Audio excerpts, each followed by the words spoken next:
My sister came for a visit from Italy, and she said, you know what, I never worked in restaurants, but if you let me just use my recipes, the recipes she's done all her life with her grandma and grandpa, she just said, hey, let me bring that here and see how it goes. So, and that's how we started Ravyn Robyn.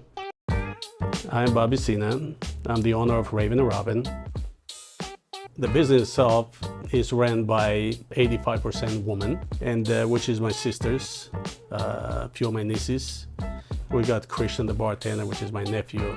So from the back to the front to the accounting, it's all family. We're known for anything that has to do with dough, from gnocchi, tagliatelle. All the pastas are made in-house, lasagna is made in-house. A couple of the cheeses are made in-house, from mozzarella to a little bit of the Parmigiano.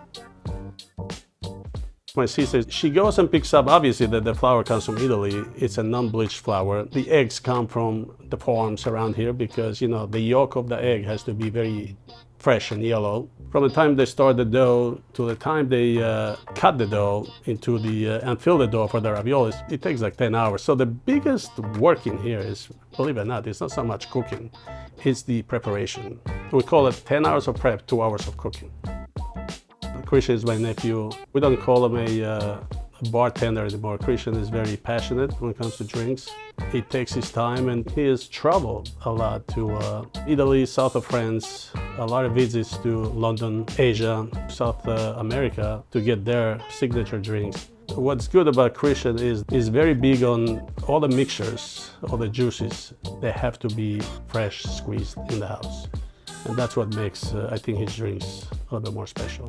The building 301 Main Avenue used to be a bank. It's the first national bank of Hawley. It was built in 1902, beautiful building. And the most important thing in this building, you have the vault. When we started in this business, our main thing was like, hey, let's just keep it passion. Whatever we do, let's just stick with the passion. And as long as they stick with that, I think this restaurant will be around for a long, long time.